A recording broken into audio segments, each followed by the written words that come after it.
हम सब judiciary crack करना चाहते हैं। कोई प्रीलिम्स की स्ट्रैटेजी ढूंढ रहा है, कोई मेंस के नोट्स बना रहा है, कोई इंटरव्यू गाइडेंस देख रहा है। बट एक क्वेश्चन बहुत कम स्टूडेंट्स पूछते हैं, जिस पोजीशन के लिए आप इतनी मेहनत कर रहे हो, उस पोजीशन तक पहुंचने के बाद लाइफ एक्चुअली कैसी होती है?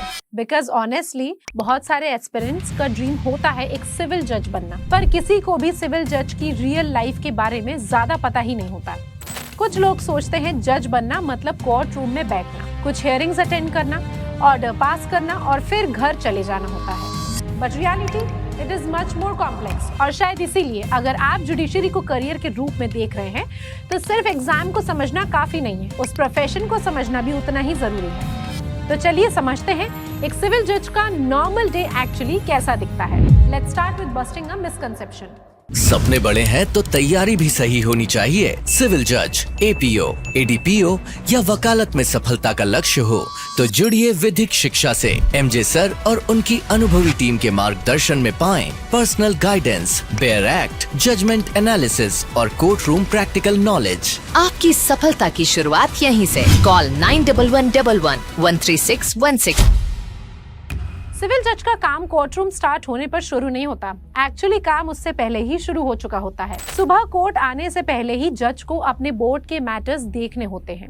किस केस की हियरिंग है, किस एप्लीकेशन पर आर्ग्यूमेंट्स होने वाले हैं, किस मैटर में ऑर्डर पास करना है। और ये सिर्फ डेट्स देखने वाला काम नहीं होता, जज को हर केस का कॉन्टेक्स्ट समझना पड़ता है, फैक्ट्स समझने पड़ते हैं, प्रीवियस ऑर्डर्स देखने पड़ते हैं, कभी कभी रेलेवेंट लॉज और प्रेसिडेंट्स भी देखने पड़ते हैं।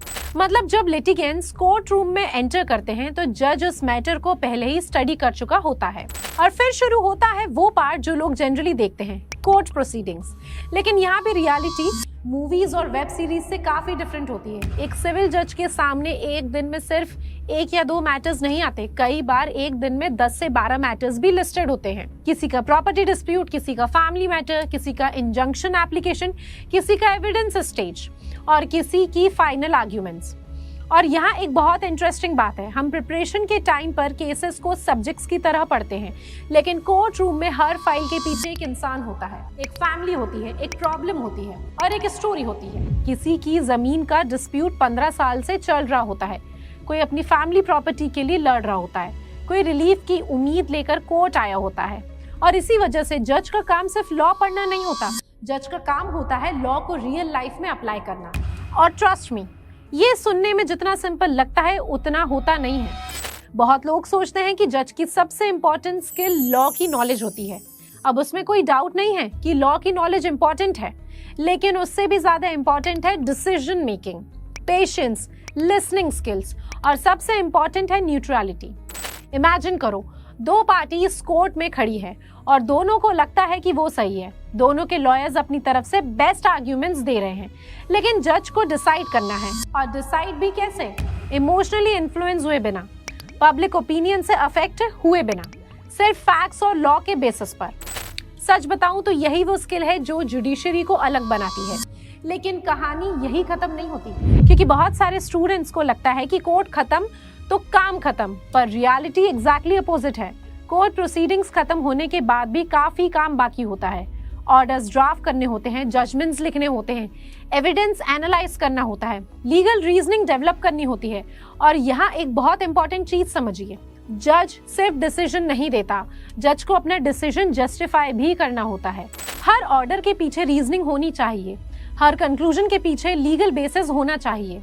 इसीलिए आपने देखा होगा कि प्रिपरेशन के टाइम से ही जजमेंट राइटिंग जुडिशरी का एक बहुत इंपॉर्टेंट और इंटेलेक्चुअली डिमांडिंग पार्ट माना जाता है। और यहाँ एक चीज है जो बहुत सारे एस्पिरेंट्स को सिलेक्शन के बाद समझ आती है, लॉ पढ़ना और लॉ अप्लाई करना दोनों अलग चीजें हैं। प्रिपरेशन के टाइम पर हम सेक्शंस या जजमेंट्स याद करते हैं, लेकिन बेंच पर बैठने के बाद सवाल ये नहीं होता कि लॉ क्या कहता है, सवाल ये होता है कि इस पर्टिकुलर सिचुएशन में लॉ को कैसे अप्लाई किया जाए। और वही ट्रांजिशन स्टूडेंट से जज बनने का सबसे चैलेंजिंग पार्ट होता है, बिकॉज अब आप आंसर शीट नहीं लिख रहे होते, आप रियल कॉन्सिक्वेंसेस वाले डिसीजंस ले रहे होते हैं। और शायद इसी प्रोसेस में एक और चीज चेंज होती है, जज का प्रोफेशन सिर्फ उसकी जॉब नहीं रहता, उसकी आइडेंटिटी का पार्ट बन जाता है।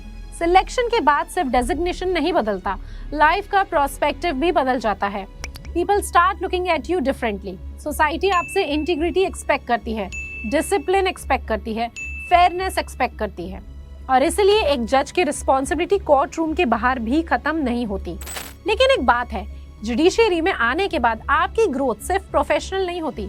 बहुत जजेस बताते हैं कि इस प्रोफेशन ने उन्हें ज्यादा पेशेंट, ज्यादा बैलेंस और ज्यादा रिस्पॉन्सिबल बना दिया, क्योंकि रोज अलग अलग तरीके के डिस्प्यूट्स और सिचुएशंस देखते हुए आप इंसानों को और सोसाइटी को एक कंप्लीटली डिफरेंट पर्सपेक्टिव से समझना शुरू कर देते हो। और शायद ये जुडिशरी का वो एक्सपेक्ट है जिसके बारे में प्रिपरेशन के दौरान शायद ही कोई बात करता हो। इसके अलावा भी आपको पता है इस प्रोफेशन का एक साइड और भी है जिसके बारे में बहुत कम बात होती है, द इमोशनल साइड।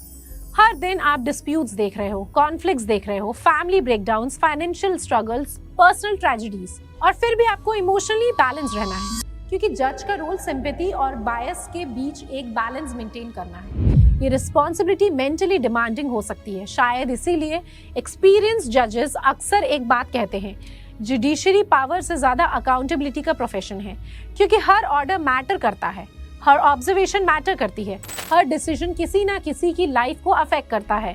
और जब आप इस प्रोफेशन को इस एंगल से देखते हो तब समझ आता है कि सिविल जज बनना सिर्फ एक एग्जाम क्लियर नहीं है, ये एक रिस्पॉन्सिबिलिटी एक्सेप्ट करना है, एक ऐसी रिस्पॉन्सिबिलिटी जहां लॉ बुक्स के सेक्शंस सडनली रियल लोगों की जिंदगी से कनेक्ट हो जाते हैं।